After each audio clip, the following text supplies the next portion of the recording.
सुप्रभात बच्चों, मैं रेखा सिन्हा, हिंदी शिक्षिका। आज मैं हिंदी व्याकरण के कुछ महत्वपूर्ण पहलुओं पर आपका ध्यान आकर्षित करना चाहती हूँ। बच्चों, अक्सर ऐसा देखा गया है कि बिंदु और चंद्र बिंदु का प्रयोग करते समय छोटी मोटी त्रुटियां हो जाती हैं। आइए आज हम बिंदु और चंद्र बिंदु में अंतर को समझते हुए इन्हें सही सही जगह पर लगाना सीखें। बच्चों, सबसे पहले ये देखिए, ये क्या है? ये है बिंदु और ये चंद्र बिंदु। बिंदु वह होता है जो किसी भी अक्षर के ऊपर डॉट लगाते हैं, वो बिंदु कहलाता है। तथा चंद्र बिंदु एक चांद की तरह आकृति बनाते हैं और उसके ऊपर एक डॉट लगाते हैं, ये चंद्र बिंदु कहलाता है।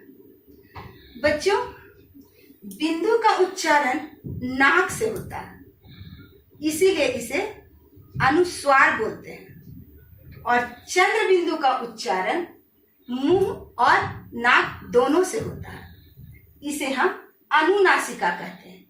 परंतु साधारण बोलचाल की भाषा में हम इसे बिंदु और चंद्र बिंदु का ही प्रयोग करते हैं।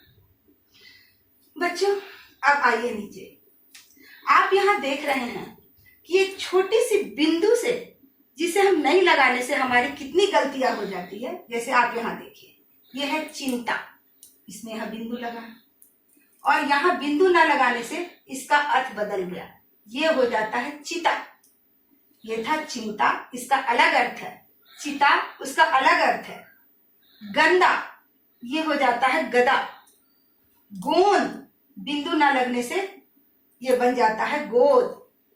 उसी तरह कुछ ऐसे भी शब्द हैं जो निरर्थक हैं, उसका कोई अर्थ ही नहीं है।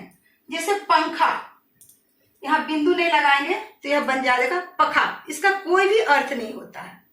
इसलिए बच्चों, बिंदु का क्या महत्व है ये आप ध्यान से देखिए। अब बच्चों, हम आते हैं चंद्र बिंदु पर। चंद्र बिंदु वहां लगाया जाता है जहां अ, आ, उ और ऊ की मात्रा लगी हो, यानी सिरोरेखा, इसे बोलते हैं सिरोरेखा, जिसको लाइन बोलते हैं। सिरोरेखा से ऊपर कोई भी मात्रा नहीं हो, उसमें चंद्र बिंदु होता है। जैसे यहाँ देखिए, यह है, अ की मात्रा है, इसके ऊपर कोई मात्राएं नहीं है, यह हंस, इसमें चंद्र बिंदु लगेगा। यह है आ की मात्रा, इसमें भी चंद्र बिंदु लगेगा। यह है ऊ की मात्रा, यह तो सिरोरेखा पर नहीं है, वो नीचे है, यहाँ भी चंद्र बिंदु लगेगा। ये बड़ी ऊ की मात्रा है, ये भी सिरोरेखा के ऊपर ये मात्रा नहीं है, इसलिए यहाँ पर चंद्र बिंदु लगेगा। और बच्चे आप नीचे देखिए, ये सिरोरेखा के ऊपर है। जैसे मैं, ए, ऐ, ई, ये सब मात्राएं जो होता है वो सिरोरेखा के ऊपर होता है। इसमें ये चंद्र बिंदु के बदले हम बिंदु का प्रयोग करते हैं। जैसे ये मैं, नहीं, ये देखिए सिरोरेखा के ऊपर है ये मात्रा, यह बिंदु हो जाएगा, यहाँ चंद्र बिंदु नहीं लगेगा। ये है क्योंकि, यहाँ देखिए ये ऊपर में है सिरोरेखा का, यहाँ पर बिंदु लगेगा। ज्यों ही, यहाँ बिंदु लग रहा है, चंद्र बिंदु कभी नहीं लगेगा, ये वहीं यहाँ बिंदु लगेगा। तो बच्चों, यहाँ पर अगर हम बिंदु नहीं देते हैं तो इसका कोई अर्थ नहीं रह जाता है। मैं, ये कोई भी शब्द नहीं, कोई भी अर्थ नहीं है इसका। नहीं, क्योंकि कोई अर्थ नहीं है। आप लोग ज्यादातर क्या करते हैं, इस पर आप लोग ध्यान नहीं देते हैं, इससे ये निरर्थक शब्द हो गए। समझ रहे हैं आप? तो इस तरह से आप इस बात से स्पष्ट हो जाए कि बिंदु लगाना कितना जरूरी है हमारे लिए। बिंदु और चंद्र बिंदु में हमें कितना, ये इसका कितना हमारे ये में इसका महत्वपूर्ण ये स्थान रखता है। अब आप नीचे आइए। बिंदु में कभी कभी आप लोग को ऐसा होता है कि आधा म है, कभी कभी कोई बिंदी दे देते हैं, कोई आधा म दे देते हैं। इसमें आप लोगों को कोई संशय नहीं करना है। ये बिंदु के जगह पर हम इसे आधे अक्षर का भी प्रयोग कर सकते हैं। जैसे कंबल, क आधा म, ब, ल। झंडा, झ आधा न, ड, आ, झंडा।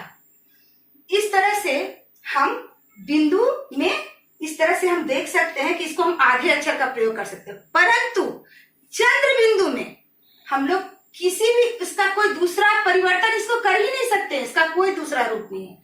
चंद्र बिंदु है तो वो चंद्र बिंदु ही लगेगा।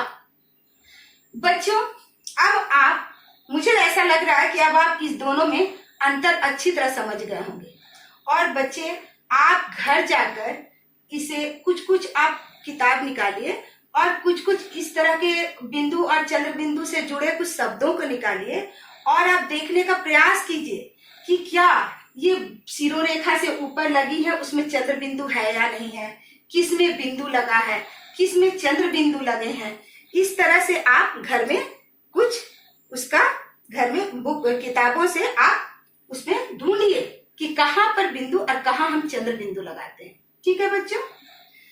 तो बच्चों मुझे लगता है कि आप बिंदु और चंद्र बिंदु में अच्छी तरह से अंतर समझ गए होंगे। धन्यवाद बच्चों।